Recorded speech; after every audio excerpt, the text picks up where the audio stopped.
ഞാൻ എന്തുകൊണ്ടാണ് അന്ധവിശ്വാസങ്ങളെയും അനാചാരങ്ങളെയും വർഗീയതകളെയും ഇത്രത്തോളം എതിർക്കുന്നതെന്ന് പറഞ്ഞു കഴിഞ്ഞാൽ, ഞാൻ എൻ്റെ 15 വയസ്സ് മുതൽ 30 വയസ്സ് വരെ ഒരേ സിസ്റ്റത്തിനകത്ത് വിശ്വസിച്ച് ജീവിതം മുന്നോട്ട് ജീവിച്ചൊരു വ്യക്തിയായിരുന്നു ഞാൻ. എൻ്റെ യൂട്യൂബ് ചാനലിൻ്റെ പേര് അംബേദ്കർ റിപ്പബ്ലിക് എന്നാണ്. ഇടുന്ന വീഡിയോയ്ക്ക് ലെങ്ത് കൂടും, അതുകൊണ്ട് ഇൻസ്റ്റഗ്രാമിനകത്ത് ഒതുങ്ങത്തില്ല.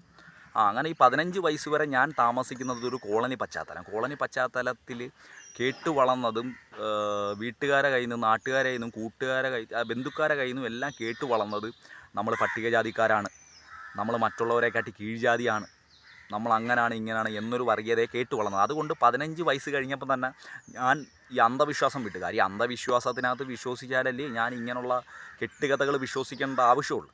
അത് കാരണം ഞാൻ ഈ അന്ധവിശ്വാസം വിട്ട്. പക്ഷേ ഈ കോളനി പശ്ചാത്തലത്തിൽ ജീവിക്കുന്നവർ ലഹരിക്ക് അടിമപ്പെട്ട് അന്ധവിശ്വാസത്തിന് അടിമപ്പെട്ട് ഇവർ ഗ്യാരംസ് എന്ന് പറഞ്ഞാൽ ഗ്യാരംസ് കളിക്കുമ്പോൾ പോലും ലഹരി ഉപയോഗിച്ചിട്ടാണ് ഇവർ കളിക്കുന്നത്. കാര്യം ഇവന്മാരുമായിട്ട് നമ്മൾ ഗെയിമുകൾ കളിക്കാൻ നിന്ന് കഴിഞ്ഞാൽ ലാസ്റ്റ് കിടന്ന് ഇടിച്ചിട്ടുണ്ട് കിടന്ന്. അതുകൊണ്ടാണ് ഞാൻ ഇങ്ങനെയൊക്കെ സംസാരിക്കുന്നത്, മനസ്സിലായി. നമുക്ക് അനുഭവമുണ്ട്. അങ്ങനെ ഞാൻ ഈ ചിന്താഗതി 15 വയസ്സ് കഴിഞ്ഞ് +1 +2 പഠിക്കാൻ പോയപ്പം എൻ്റെ ചിന്താഗതി പൂർണ്ണമായിട്ട് ഉള്ളിൽ നിന്ന് പോയി. കാര്യം അന്ധവിശ്വാസം പൂർണ്ണമായിട്ട് ഞാൻ പുറത്തെടുത്ത് കളഞ്ഞു. ഇപ്പം ഞാൻ സഹകരിക്കുന്ന പറഞ്ഞാൽ ഇസ്ലാം മത വിശ്വാസി കാണും, ക്രിസ്ത്യ മത വിശ്വാസി കാണും, മറ്റ് മതസ്ഥർ കാണും, വെളുത്തവൻ കാണും, കറുത്തവൻ കാണും. കാര്യം എനിക്കതൊന്നും നോക്കേണ്ട കാര്യമില്ല. ഞാൻ അവൻ്റെ അടുത്തുനിന്ന് ഇങ്ങോട്ട് കിട്ടാൻ പ്രതീക്ഷിക്കുന്നതെന്ന് പറഞ്ഞാൽ സൗഹൃദം മാത്രമേ ഉള്ളൂ. അന്നേരം ഞാൻ അങ്ങോട്ടും കൊടുക്കാൻ താല്പര്യപ്പെടുന്നത് സൗഹൃദം മാത്രമേ ഉള്ളൂ. എനിക്ക് വേറെ ഒന്നും നോക്കേണ്ട കാര്യമില്ല. ഈ ഒരു ചിന്താഗതി +2 കഴിഞ്ഞതിന് ശേഷം ഞാൻ പിന്നെ എൻ്റെ കൂടെ +2 വിദ്യാഭ്യാസം കൈവരിച്ചവർ ഒരുപാട് പേര് മേളിൽ താമസിക്കുന്നുണ്ട്. കാര്യം മേളിൽ താമസിക്കുമ്പോൾ ഞാൻ അവന്മാരുമായിട്ട് കൂടുതലും സഹകരിക്കുന്നത്. അവിടെ എന്ന് പറഞ്ഞു കഴിഞ്ഞാൽ ബോർഡ് കളിയുണ്ട്, ചെസ് കളിയുണ്ട്, മാങ്ങ എറിയും, തേങ്ങ എറിയും, ചക്ക എറിയും, 70s കളി, ക്രിക്കറ്റ് കളി, ഫുട്ബോൾ കളി, പിന്നെ കുളത്തിൽ കുളിക്കാൻ പോകും. ഇങ്ങനെയൊക്കെ ജീവിച്ച് പോകുമ്പം ഞാൻ അവിടെ പോയി കൂട്ടുകാരന്മാരോട്ട് കൂടിയിരിക്കുമ്പം ഒരുത്തൻ എൻ്റെ അടുത്ത് വന്നിട്ട് ചോദിക്കുക, എടാ ഈ ദലിതരെന്ന് പറഞ്ഞാൽ എന്തോ? ഞാൻ പറഞ്ഞ എടാ ദലിതരെന്ന് പറഞ്ഞു കഴിഞ്ഞാൽ ഒരു കാലത്ത് താഴ്ത്തപ്പെട്ടവർ. അന്നേരം പിന്നെ അവൻ അടുത്ത ചോദ്യം എന്ന് പറഞ്ഞു കഴിഞ്ഞാൽ, നിങ്ങളെന്തിനാടാ ഈ പട്ടികജാതിപ്പെട്ടവരെ അങ്ങനെ ചെയ്ത്, പട്ടികജാതിപ്പെട്ടവരെ ഇങ്ങനെ ചെയ്ത്, ദലിതരെ അവിടെ അടിച്ചു കൊന്ന്, ദലിതരെ പെണ്ണിനെ പീഡിപ്പിച്ച്, ഇങ്ങനെയൊക്കെയുള്ള വാർത്തകൾ കൊടുക്കേണ്ട കാര്യം എന്തുവാ? പരസ്യങ്ങൾ കൊടുക്കേണ്ട കാര്യം എന്തുവാ? നാണവമാനമില്ലെന്ന്. അപ്പം ഞാൻ പറഞ്ഞടാ അവിടെയൊക്കെ നടക്കുന്നതുകൊണ്ടല്ലേ ഇത് വാർത്തയായിട്ട് ഇവിടെ വരുന്നത്. അന്നേരം അതെങ്ങനെ പരസ്യമാവും? അഥവാ നീ എന്തെങ്കിലും ചോദിക്കാനുണ്ടെങ്കിൽ അവന്മാരുടെ അടുത്ത് പോയി ചോദിക്കണം. നീ എന്തിന് എൻ്റെ അടുത്ത് ചോദിക്കുന്നത്? ഇവിടെ ജാതി സംഘടനയുണ്ട്, മതസംഘടനയുണ്ട്, നീ അവരുടെ അടുത്ത് പോയി ചോദിക്കും. നീ എന്തിന് എൻ്റെ അടുത്ത് ചോദിക്കുന്നത്? അന്നേരം അവിടെ കൂടിയിരുന്ന ഒരുത്തം പോലും ഇവനെ ചോദ്യം ചെയ്തില്ല. അല്ലെങ്കിൽ അവന്മാർക്ക് പറയണമെന്ന്, ഇയാൾ എന്തുകൂടി പറയുന്നത്? കാര്യം അയാളെന്ന് പറഞ്ഞു കഴിഞ്ഞാൽ മതത്തിൽ പോലും വിശ്വസിക്കാത്ത ഒരാൾ. അങ്ങനെ ഒരാളെടുത്ത് ജാതിയുടെ പേരിൽ തരം താഴ്ത്തേണ്ട കാര്യം എന്തോന്ന് ചോദിക്കാം. പക്ഷേ ഇവന്മാരാരും മിണ്ടിയില്ല. അത് പോട്ട്. കാര്യം വിവരക്കേട് ഇപ്പം അവന്മാരെ തെറ്റല്ലല്ലോ. കാര്യം അവരെ പൂർവികരിൽ നിന്ന് കിട്ടിയ ഒരു ചിന്താഗതിയാണിത്. പക്ഷേ പൂർവികരെ ജോലിയെടുത്ത് നോക്കുമ്പം അവരെ പൂർവികരും മാതാപിതാക്കളും കമ്പനി ജോലിക്ക് പോണ്, കൂലിപ്പണിക്ക് പോണ്, ഈ ഒരു ജീവിത ചിന്താഗതി മുന്നോട്ട് ജീവിക്കുന്നവർ. അന്നേരം അവരുടെ ഉള്ളിൽ ഈ വർഗീയത ഉണ്ടോ ഇല്ലയെന്ന് എനിക്ക് പറയാൻ പറ്റത്തില്ല. പക്ഷേ ഇവരുടെ വരുന്ന തലമുറയിൽ ഈ വർഗീയതയുണ്ട്. കാരണം +2 വരെ വിദ്യാഭ്യാസം നേടിക്കഴിഞ്ഞാൽ ഇവന്മാർ ഏതാണ്ട് വലിയ എന്തോ നേടിയ ഒരു ചിന്താഗതിയാണ് ഈ കൂത്തിപ്പട്ടിക്കുണ്ടായ കൊടിച്ചിപ്പട്ടികൾക്കുള്ളത്. മനസ്സിലായില്ലേ? അങ്ങനെ ഞാൻ പിന്നെ ബോർഡ് കളിച്ചുകൊണ്ടിരിക്കാൻ നേരത്ത് വേറൊരുത്തൻ പറയുന്നത്, ഇല്ല പെണ്ണിൻ്റെ പേരെന്തോടാ, ആ പെണ്ണിൻ്റെ പേരെന്തോടാ, ആ പെണ്ണിൻ്റെ വീട് എവിടെടാ എന്നൊക്കെ ഒരുത്തൻ ചോദിച്ച്. അത് കഴിഞ്ഞിട്ട് പിന്നെ അവൻ ചോദിച്ചതെന്ന് പറഞ്ഞാൽ ആ പെണ്ണെന്തോടാ ജാതി. അന്നേരം വേറൊരുത്തൻ പറഞ്ഞ് പൊലയരാന്ന്. ഉടനെ ഇവൻ പറയും പൊലയരാ? അയ്യേ, ഞാൻ പറഞ്ഞു പൊലയരാ അതെന്തുവാടേ? ഇന്നത്തെ കാലത്ത് വിദ്യാഭ്യാസം നോക്കിയാൽ പോരേടി. പൊലയരാണോ, കുറവരാണോ, ചെട്ടിയാണോ, നായരാണോ, ഇതൊക്കെ നോക്കേണ്ട കാര്യമുണ്ടോ? വിദ്യാഭ്യാസം നോക്കിയാൽ പോരെ എന്ന് പറഞ്ഞു. ഉടനെ ആ സംസാരം അവിടെ തീർന്നു. അത് കഴിഞ്ഞ് പിന്നൊരു ദിവസം ഡീസൻ്റ് നമുക്ക് വൈബ്സിൽ തുണിക്കട ഉദ്ഘാടനത്തിന് മെക്സിക്കൻ അപാരത ഉള്ളൊരു നടി വന്നു. കാര്യം ഈ നടി SC കാസിപ്പെട്ടവരാണ്. ഞാൻ പോയി കണ്ടതൊന്നുമില്ല.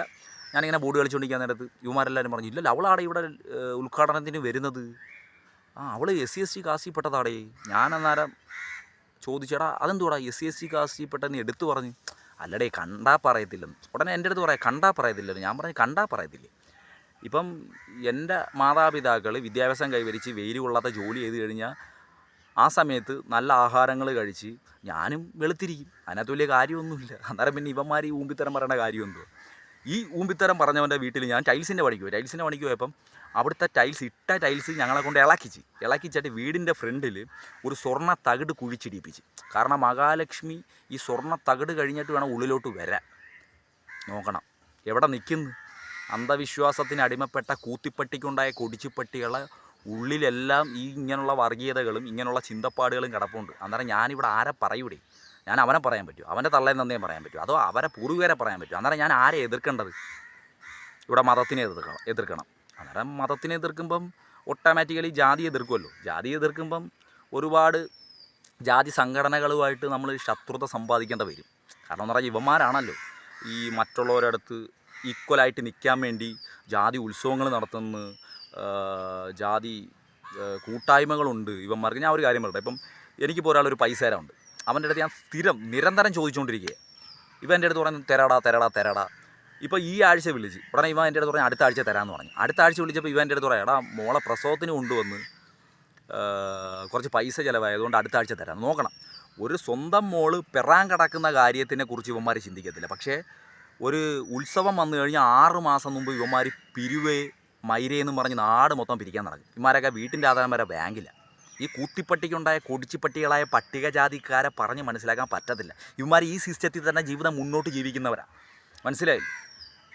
ഇവിടെയുള്ള മൈരന്മാരെന്ന് പറഞ്ഞു കഴിഞ്ഞാൽ ഇപ്പം ഒന്നിച്ച് ശൂലം കുത്ത്, ഒന്നിച്ച് കണ്ട അമ്പലം മൊത്തം നിരങ്ങൽ, അതിനെക്കാട്ടി അത്ഭുതം എന്ന് പറഞ്ഞു കഴിഞ്ഞാൽ ഞാൻ മേളി സഹകരിക്കുമ്പം ഒരുത്തൻ എൻ്റെ അടുത്ത് പറയാം, ഇവിടെ എന്ന് പറഞ്ഞാൽ ഡിഗ്രി വിദ്യാഭ്യാസം നയിക്കുന്ന ഒരു വ്യക്തി ഉള്ളായിരുന്നു അന്നത്തെ കാലത്ത്.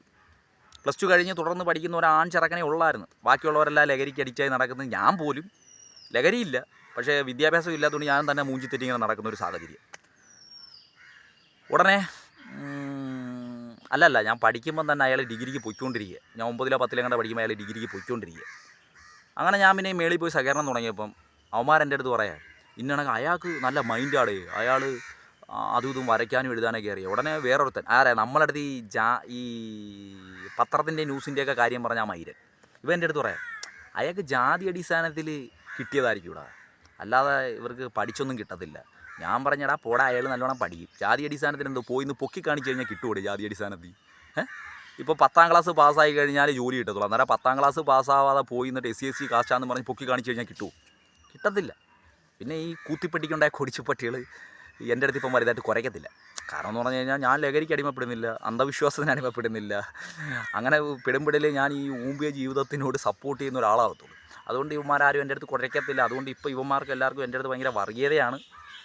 കുഴപ്പമില്ല. എന്തിന് കൂടുതൽ പറയുന്നത്? SC കാസിപ്പെട്ടവന്മാർക്ക് പോലും എൻ്റെ അടുത്ത് വർഗീയതയാണ്. നമ്മൾ നല്ല കാര്യം പറഞ്ഞു കൊടുക്കുന്നുണ്ട്.